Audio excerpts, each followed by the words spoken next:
bwicanyi kuva hagati ya 1994 kugira ngo ntangire bakomeza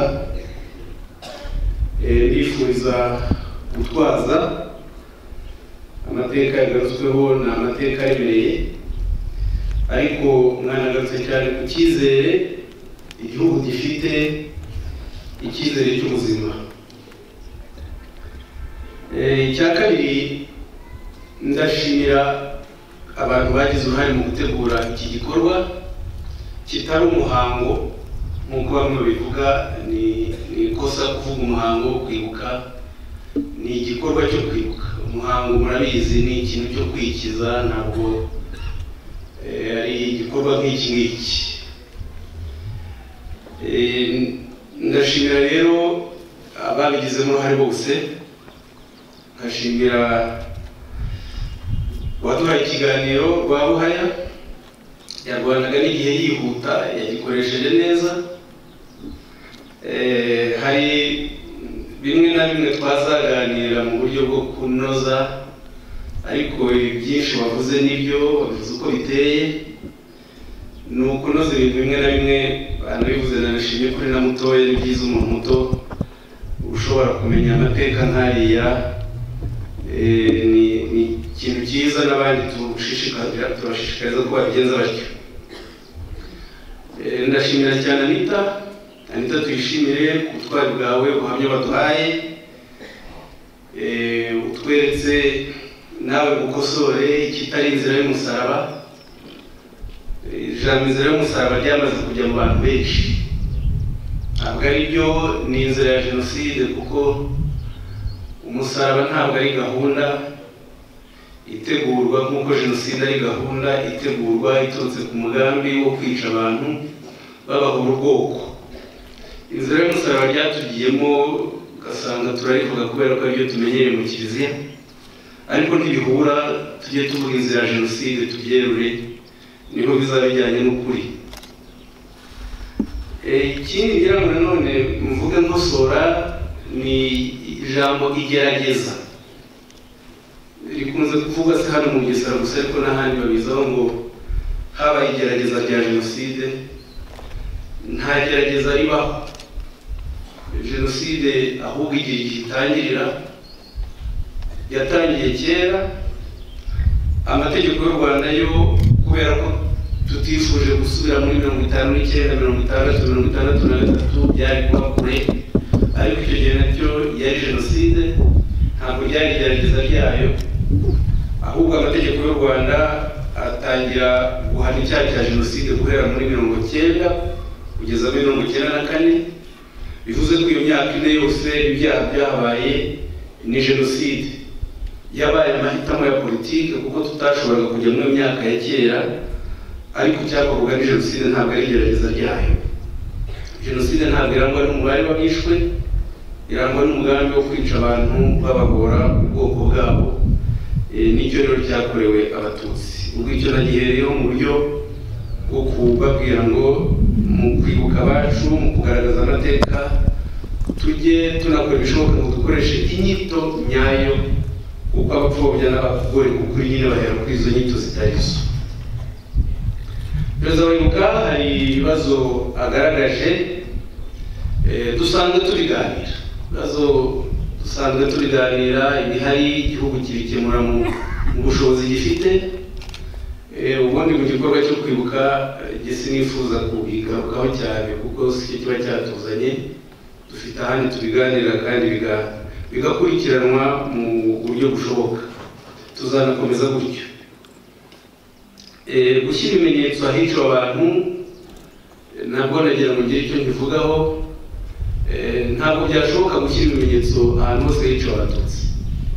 Duhereye ku buhamya Anita yaduhaye, n'aho yanyuze hose, n'abandi barokotse bose ahantu bagiye baca hiciwe abandi, ntibyakunda. Ahubwo ikigomba gukorwa kandi cyanatangiye ni ukugena ahantu ibyo bimenyetso bigomba kujya, ni ukugena inzibutso zigomba gusigara. Icyo twaranakirangije, ubu twumvikanye n'uturere twose, buri karere kazi inzibutso zizahuzwa n'izindi none izi nzibutso zisigaye zigashyirwamo amateka yose kandi yuzuye ari nayo mpamvu turere turafatanya n'izindi nzego za leta mu gukora ubushakashatsi kugira ngo aya mateka yose abikwe yandikwe hanyuma azashyirwe mu nzibutso n'urubyiruko ruzakomeza kugenda ruyamenya. Icyo rero nicyo kigomba gukomeza gushyirwamo imbaraga cyane. Ariko kandi n'akarere ka Bugesera kabifite muri gahunda n'abiciwe mu nzuzi kugena urwibutso ku ruzi ahiciwe abantu nk'abo kugira ngo amateka y'abiciwe mu biyaga batawe mu mazi nayo abungwabungwe. Icya gatatu ni nashimangira nk'uko n'abaganirije bavuze ni ikijyanye no kumenya neza amateka yaranze jenoside yakorewe Abatutsi, kuyamenya neza uko yagenze, kuko n'uko ubuhamya bwabitweretse kugeza aho abana babwirwa n'ababyeyi kwica abandi kiba ari ikintu kibi abantu batabonera inyito, ariko bifite n'icyo bisobanura. Icyo bisobanura ni uko abo bana baba ababyeyi babo n'ababyeyi ababyeyi babo nuko bakuriye mu ngengabitekerezo y'urwango, ivangura n'amacakubiri, bigishwa ko Abatutsi atari Abanyarwanda, Abatutsi badafite uburenganzira ku gihugu, badafite uburenganzira bwo kubaho. Iyo rero abana barezwe batyo bagakura batyo niyo nzira bafata. Niyo tunabisuzumye usanga abantu benshi babaye abicanyi muri 1994 ni abantu n'ubundi bakomoka ku babyeyi bafite basekuru banagize uruhare mu mateka y'ubwicanyi kuva muri 1959 no muri za 1960 no mu myaka yose yakurikiyeho. Iki nanone ngira musobanure mu buryo bwo gusobanukirwa neza amateka. Turi mu Bugesera, turi Nyamata, ni igikunzwe nanone kuvuga ko hari Abatutsi bavanywe mu bice by'igihugu bakazanwa hano mu Bugesera kugira ngo bahicirwe n'isazi yatsetse, ako gakoko kateraga muri Aramo. Abantu babifashe batyo, usanga n'inyandiko nyinshi z'abanyamakuru, nizere ko bari mu bikosore, ugasanga abanyamakuru nabo babyanditse batyo ko Abatutsi bazanwe mu Bugesera kugira ngo bicwe n'isazi yatsetse. Ibyo birimo ingorane ebyiri. Ingorane ya mbere ni uko ntabwo ari ukuri kuzuye. Ingorane ya kabiri ni ugushaka kumvisha ko Ubugesera busa nkaho butari butuwe, bazanyemo gusa abantu bavuye ahandi kugira ngo bahicirwe n'iyo sazi yatsetse. Icya mbere ni iki? Icya mbere gikwiye gusobanuka ni uko Ubugesera bwari butuwe na mbere y'uko bahazana Abatutsi bavuye Ruhengeri, bavuye Gikongoro, bavuye Gitarama, bavuye Butare n'ahandi. Mu mateka ababishobora bazasome ibitabo bya Padiri Alexis Kagame bazabisobanukirwa neza. Rwanda rwagiye rukura kubera ko hari ibihugu bitoya, u Rwanda rwagiye rwigarurira rugatsinda ibyo bihugu kugeza ku Rwanda uko turuzi, ndetse n'Abanyarwanda dushyizemo n'intara zamu u Rwanda ziri muri Kongo ubu ngubu ndetse na Uganda. Ubugesera nabivuze bwabuze agahugu kigenga nk'itagahugu, hanyuma runafite umwami warutegekaga warwo. Ibihugu byabaga bifite abami, umwami witwaga Nsoro wa kane Nyamutega. Hanyuma Ubugesera u Rwanda ruza kugabaho igitero kugira ngo bwigarurire, bikozwe n'umwami Mibano wa gatatu Sentabyo. Ubwo n'ubushakashatsi bwa Padiri Alexis Kagame, umwe mu mpuguke zikomeye zibizi. Uyu mwami yategetse Rwanda igihe gitoya hagati y'umwaka w'1741 n'1746. Niwe rero washoboye kwigarurira Ubugesera abugira u Rwanda muri iyo myaka ngira ngo mwumva 1740 ni kera. Ubwo rero Ubugesera bwabaye u Rwanda, ariko ikibazo cya mbere cyagaragaye ni uko ntabwo abami b'Ubugesera babwitayeho cyane ngo babuteze imbere, hanyuma ariko mumaze no ku Rwanda bwari butuwe n'abaturage bake bwari butuwe n'abaturage bakeya igice kinini cyane cyari amashyamba kuba cyari amashyamba rero byatumaga hari n'indwara zijyanye n'ayo mashyamba zahabaga ariko Bugesera bukagira n'igice cy'abaga ayo mashyamba akabamo n'inyamaswa zarimo inyamaswa z'inkazi cyane zaryaga abantu bigatuma rero abantu batura hamwe kugira ngo bashobore guhangana n'izo nyamaswa ndetse banashobora no guhangana n'ibitero by'abarundi byavaga i Burundi bije cyane cyane kubasahura kunyaga inka zabo. Uko gutura hamwe kandi byanatumaga bishyira hamwe kugira ngo bajye baba abahigi, harimo abahigi benshi bajya kwica za nyamaswa zabangirizaga. Icyo ni kimwe gikwiye kumenyekana ko Bugesera bwari butuwe n'abantu bakeya binyuzemo mu ncamake mu buryo bwo gukosora. Abazanywe rero mu Bugesera bahazanywe bati no mu yihe gahunda kandi nande muri 1959 mu gihe cy'ibyumweru bibiri guhera ku itariki ya mbere z'ukwa 11/1959 Ababiligi nibo bayoboraga u Rwanda icyo gihe bayobowe n'uwari umuyobozi mukuru wabo Colonel Logiste ndetse afatanyije uwo Colonel Logiste yaje avuye muri Congo ahabwa ububasha budasanzwe bwo kuyobora u Rwanda no guhindura imitegekere y'u Rwanda. Ubwo yari afite gahunda yo kuvana ubwami agashyiraho Parmehutu. Ibyo nibyo yakoze simbijyamo cyane ariko noneho mu gihe cy'ibyumweru bibiri kuva ku itariki ya mbere z'ukwa 11/1959 kugeza kuri 15 z'ukwa 11/1959 Abatutsi barishwe cyane cyane mu majyepfo i Kongoro n'ahandi hose barishe ariko cyane cyane mu ntara z'amajyepfo Gitarama n'ahandi. Hanyuma rero abarokotse bahungira mu maparuwasi nk'uko no mu 1994 bagerageje kubikora, bahungira mu maparuwasi no mu mashuri ya za paruwasi. Nyuma y'ibyo byumweru rero Ababiligi baza gusanga bikeneye ko ubwicanyi babuhagarika kandi amazu agakoreshwa icyo yari asanzwe akoreshwa, kuvuga aya amashuri akongera amashuri abanyeshuri bakasubiramo za kiliziya na za katekime naho bigiraga gatikisimu nazo zikongera zikakira abiga gatikisimu n'abaje kumva misa, ariko mu nzu zari zuzuye nta handi bafite bazijyana. Ababiligi rero na kiliziya gatolika cyane cyane Musenyeri Claude bumvikana ku bintu bibiri. Icya mbere bumvikana aho bagomba kujyana izo mpunzi ahari. Hashyizweho rero gahunda ya politike igena uko ibintu bigomba kugenda. Iyo gahunda ya politike nababwiye ko ubwicanyi babuhagaritse ku itariki 15 z'ukwa 11. Gahunda ya politiki yo bayishyizeho ku itariki 17 z'ukwa 11/1959. Iyo gahunda ya politike yahuje ubuyobozi bwa Parmehutu, ubutegetsi bw'Ababiligi buriwe na Colonel Logiste, babigiriwemo inama na Musenyeri Claude.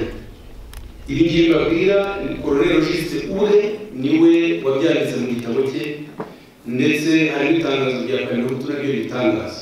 Parmehutu risohoye inyandiko ya politiki ku itariki 17 z'ukwa 11/1959 bayanditse mu Gifaransa yitwa ngo pour une durable pacification du pays.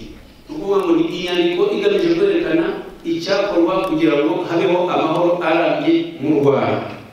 Bagaragaza ibintu bine bikwiye gukorwa, ibintu bivuga kugira ngo umve n'iyo miturire no Bugesera uko yaje yateguwe ari gahunda.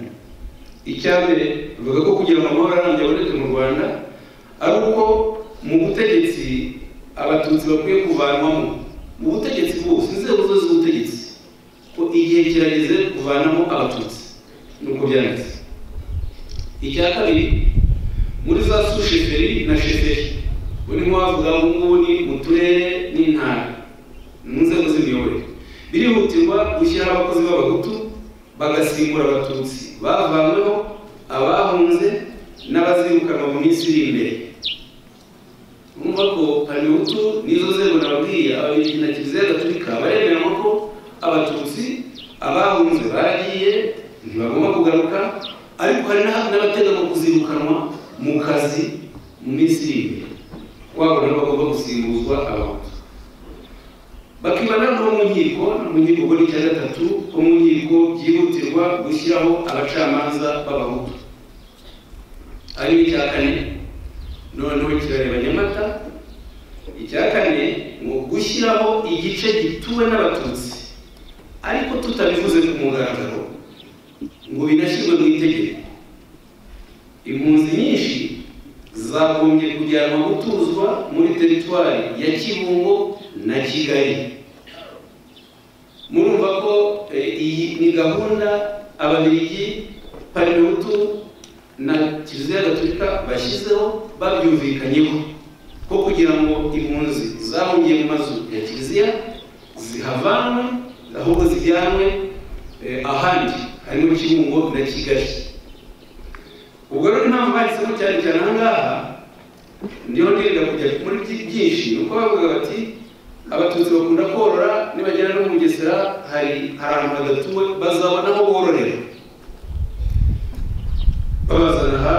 Ariko iki cyo no mu watanze ikiganiro yavuze bahabagejeje babashyize mu mibereho mibi, kuko abatutsi bageze hano abambere bahageze baje bavuye mu Ruhengeri Inemba, baje bizeye ko bazasubizwa iwabo kuko ntibigeze bavuga ko bazajya muri gahunda iwabo zatuma batahasubira. Bakaba iposho bamwe bagira abana no kwakira iposho ni ukuvuga n'ibyo abana bakwiye kurya bya buri munsi kamwe. Baza no kugeraho bakatira ahantu bagomba guhinga, nabo abatutsi benshi barabyanga banga guhinga. Ababiligi rero babishyira muri raporo zabo ko abatutsi bari banga guhamya Nyamata. Noneho hajyaho amabwiriza akaze, amabwiriza akaze agenewe kuvuga ngo umututsi utazahinga byibura icya kane cy'ubutaka bamuhaye na ya posho ntazongera kuyihabwa. Icya kabiri ko abatutsi batemerewe gusohoka mu nkambi i Nyamata ngo bagire ahandi bajya, cyane cyane ubanze gukora. Nibwo rero hashyizweho ya mabwiriza watanze ikiganiro yababwiye yo muri 66 ashyizweho na Perezida Andrea Sebatware, ariko Sebatware yakurikizaga ibya Perezida Kayibanda avuga ko abatutsi batagomba kuva i Nyamata, anihaniza n'uwo ari we wese wajya batwara mu modoka, ndetse n'imiryango y'aho abatutsi bakomoka ibuzwa kuzajya iza kubareba basura hano i Nyamata. Hari abantu tugeze kubiganira ngo niba nibuka neza ni muri 2016 cyangwa 2017, ariko nyaka 2016 turiho twimura imibiri yo kuri urwibutso i Nyamata. Urwibutso rwari ruriho rujyamo amazi rwarangiritse n'amasanduku yarangiritse, biba ngombwa yuko imibiri tuyikuramo tuyishyira mu Kiliziya kugira ngo benshi barabyibuka. Hari umuntu hano wafashe amafoto y'iyo mibiri, buriya abantu bari mu mahanga iyo badahawe amakuru ariyo birabahungabanya. Noneho abantu bafite ababyeyi bafite abavandimwe bari mu mahanga babona ya mafoto y'ababo bari mu Kiliziya batari bazi icyo gikorwa, batazi n'icyo kigamije.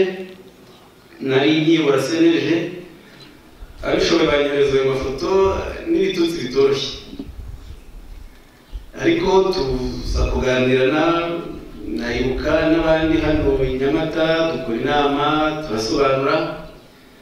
Umwe aza no kumpamagara, nkeka ko atari ubwa mbere bivuga, telefone atari ko ati wowe wahutse iwanyu ku Gikongoro none uje gufata abantu bacu urabandika, niba akazi kakunaniye wakavuyeho bikarangira ukagenda. Ndamusobanurira akamaro icyo gikorwa gifite nk'uko maze kubabwira, nsanga ntiharabizi. Ariko nanamubwira nti muri abo bantu uvuga ko nanitse harimo ba data bacu, harimo babyara banjye, harimo n'inshuti zanjye nzi. Nkuko i Nyamata nanjye umuryango wanjye wa data warahazanwe muri ibyo bihe. Nyamata najyaga nza kwasura nyogokuru, misa nkayumva hariya ndi muto. Ndahazi rero, uretse ko n'ahandi hose bica abatutsi mpashinzwe, ariko aho naho mpafite umwihariko umuntu byarangiye yabaye inshuti yanjye n'ubu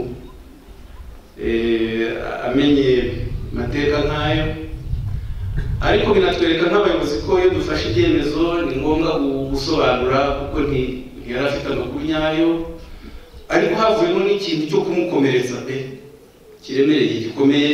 Bimwe perezida wa Ibuka yavugaga, hari igihe ihungabana rinaterwa n'ibyemezo twafashe bitasobanuwe uburyo burambye ku buryo bwimbitse.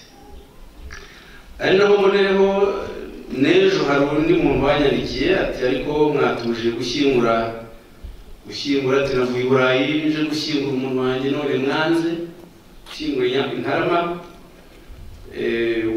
Twashoboye kuvugana ariko naramushubije namubwira nti kandi ko bimeze koko imva z'Intarama turazubaka ntizuruzura neza.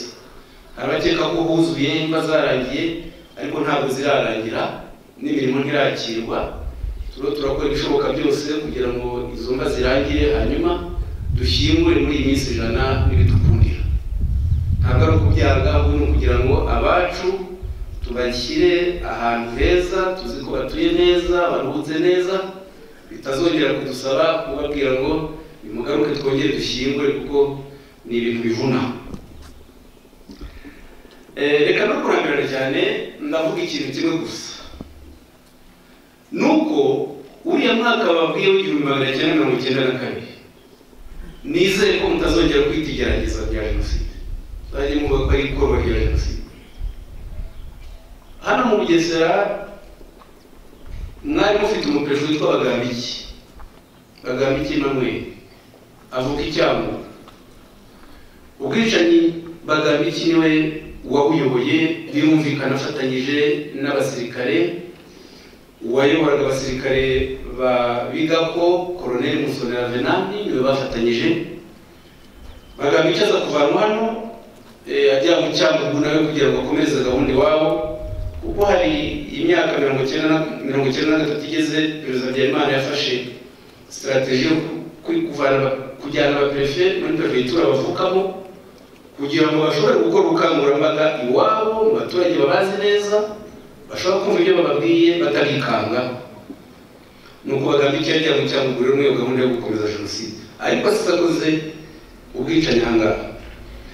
Hari rero raporo y'umuntu wari ushinzwe iperereza muri komine Gashora witwaga Albert Rukeri-Ntare, n'ubu ariho ari mu Bubiligi. Albert Rukeri-Ntare aza mu Rwanda, tunashima ko atanga ubuhamya bwose, kandi yakoreraga iyo leta, ni umuntu utarahirwaga. Izi nyandiko za kera njya gushishikariza abantu barimo n'abakozi ba minisiteri mbere na mbere ko buriya mu gukora ubushakashatsi ubuhamya ni ngombwa, ariko ni ngombwa kujya ku nyandiko z'umwimerere, kuko inyandiko z'umwimerere zo zitanga ukuri, kandi ukuri nyako, kandi ukuri kutazwi. Abantu rero baricaga bakanakora raporo yabo bishe, ndetse na ideoloji bakoresheje babica nuko byagenze. Inzego z'iperereza nazo muri ripoti zazo zohereje abayobozi bakabishyiramo. Albert Rukeri-Ntare avuga ko yajyanye na perezida Bagambiki muri segiteri ya Nkanga, akanavuga ko abatutsi bari bahunze ubwicanyi bakorerwa n'abimukira b'abahutu ngo babaziza ko bafite imico itari iya kimuntu. Noneho Rukeri-Ntare akavuga ko bamwe mu bicanyi ko perezida yabakoresheje inama ku itariki 8 z'ukwa kabiri 1992. Mwumve hari na mbere gato yuko Antonio Rukateri bamwica, ariko birekana ko gahunda bari barayitangiye, kuko Ubugesera babushinjaga cyane. Iyo urebye muri izo raporo babushinjaga ko hari abasore benshi bava bagiye mu Nkotanyi, ugasanga hari imiryango bari baragiye bashyira ku rutonde, imiryango igomba gukurikiranwa izizwa yuko abana babo bagiye mu Nkotanyi. Izi mpunzi rero zari zarahunze na mbere y'ukwezi kwa gatatu kugera ko bicira i Nyamata mu mashuri Rukateri yakiriye bibe. Hano Rukeri-Ntare akandika n'amazina yabo, avuga ko yaganiriye n'abicanyi babiri barimo uwitwa Rwamugeza Siriyake n'uwitwa Bavuga Siridiyo, ari kumwe na prefe. noneho bafata ijambo muri iyo nama avuga kubwira perezida ati tuzakomeza guhiga abatutsi ndetse tuzanashakisha n'abahinduye indangamuntu bakaba bafite iz'abahutu, tuzanashingira ku ndeshyo no ku miterere y'amazuru. Turi ku itariki 8 z'ukwa kabiri 1992 mu nama perefe akoresheje muri za Karama aho asanze za mpunzi z'abatutsi, aho kugira ngo afate izo mpunzi azihumurize azijyane mu ngo azirindire umutekano, ashimishijwe no kubica kandi bishyizwe muri raporo za leta. Uwo mwaka ngira ngo muramwibuka cyangwa se bamwe mumaze kubimenya ko ari bwo Perezida Habyarimana mu 1992 ubwo Perezida Habyarimana yagiye mu Ruhengeri, ariko yahanyuze avuye iwabo ku Gisenyi akoresha inama muri stade ya Ruhengeri ku itariki 15 z'ukwa 11 1992, abwira abaturage cyane cyane barimo abantu ba MND ati birirwa bavuga ngo MND n'iki cy'imishyikirano, amahoro se n'urupapuro, igihe nikigera nzabatumaho mwese, nzabwira interahamwe tujyane, abazanyamamaza cyane n'interahamwe kuko turi kumwe. Bo ibi ngibi Habyarimana amaze kubivuga muri komine Shyorongi hari murahazi, niho Bonaventure Habimana wabaye umunyamabanga mukuru wa Mvuma akomoka, wa MND akomoka avuka, niho wari perezida wa MND Matere Girumatse avuka. Uwo munsi Habyarimana amaze kuvuga ibi mu Ruhengeri aho abategetsi bamwungirije bavuka bahise bica abatutsi Shyorongi, yaje hasanga imirambo n'abatutsi batwikiwe barenga 500, yikomereza urugendo i Kigali. Izi ngero ndazibaha kugira ngo bibafashe icyagarutsweho n'umutangabuhamya n'uwatanze ikiganiro, kugira ngo mwunganire ko binafashe kumenya gutandukanya leta yica no kumenya ibyiza bya leta yubaka igihugu. Ibyiza bya leta yubaka igihugu byo muranabizi kuko muyibamo, mubana nabyo buri munsi, murayizi ubwiza bwayo. Ni leta ifata n'abicanyi bakoze ibi ikagerageza kongera kububaka ngo bahinduke bagire kamere za muntu. Tujya tubura imvugo batanga hamwe bakunze bikabananira bati abantu bari bahindutse ibisimba, nabo ni ukubura imvugo yuko bita bicanyi, mujye mubita bicanyi kuko igisimba ntikica kica gishonje, iyo kimaze kurya gihaze kirisinzira kikarekeraho. Ikindi ntabwo igisimba cyica urubozo, ikitoteza, kirya gishonje gusa ihaze n'ibyo ngibyo. Twabuze ijambo, mujye mubita bicanyi, ni abantu babicanyi. Abo bantu rero twebwe nk'inzego z'ubuyobozi turabubaka kugira ngo turebe uko baba abantu bazima, abakoze ibyaha bahanwe babihanirwe, ariko turabaye ibihano bya kimuntu bitabumvisha bitabakandamiza, kuko ubaka sosiyete ashaka ko agira sosiyete ikomeye mu gihe kizaza, hari amahitamo ugomba gufata. Nibyo rero tugomba gukomeza gufatanya. Abacitse ku icumu musabwa byinshi, na nyakubahwa Perezida wa Repubulika yarababwira bashimira. Ni ngombwa gukomeza kubaka igihugu tunabana n'aba bantu kugira ngo babana babo babahingaga bo babone ko bafite igihugu gishobora kubaho mu bundi buryo, ko igihugu kitagomba kubaho cyigisha abana kwica.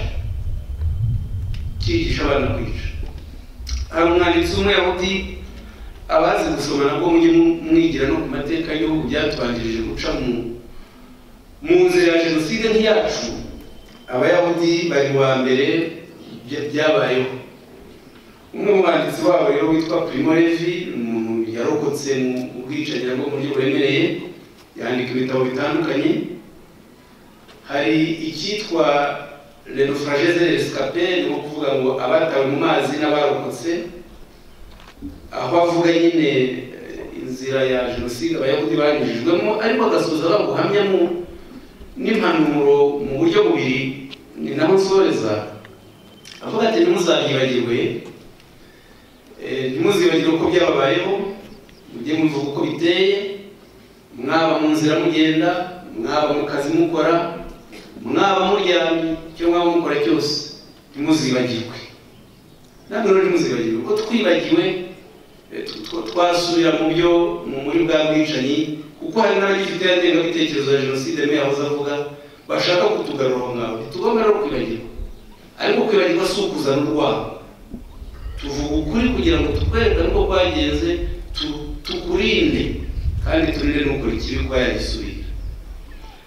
Primeri bakongera akavuga ati ariko ndanahanura n'abicanyi ubwabo, ati namwe mugomba kujya muhora mutekereza ibyo mwakoze, mukabyicuza mukabizirikana kandi mukabisobanurira abana banyu, kugira ngo abana banyu batazigera bakora nkamwe, kugira ngo abana banyu batazigera bakora nkamwe. Ni byiza rero ko abana turera, buri mubyeyi wacitse ku icumu ariko n'umwicanyi, umwicanyi nabwiza abana ukuri kw'ibyo yakoze. Nicyo kimubohora ku mutima, ni nacyo gifasha wa mwana kuzaba umuntu muzima.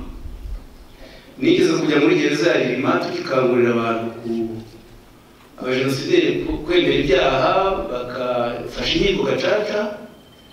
Umwe muri bo yaciye umugani ntarinzi, avuga ko abyemera rwose, ati rega nyakubahwa, ati n'ubundi umubyeyi ukwanga akoraga urubanza rwamunaniye, ati twebwe rero nimuza kutwigisha n'ibyo, ati natwe ntabwo dushaka kuraga abana bacu ibyo twakoze, turashaka kuraga abana bacu ibyiza leta ibitwigisha.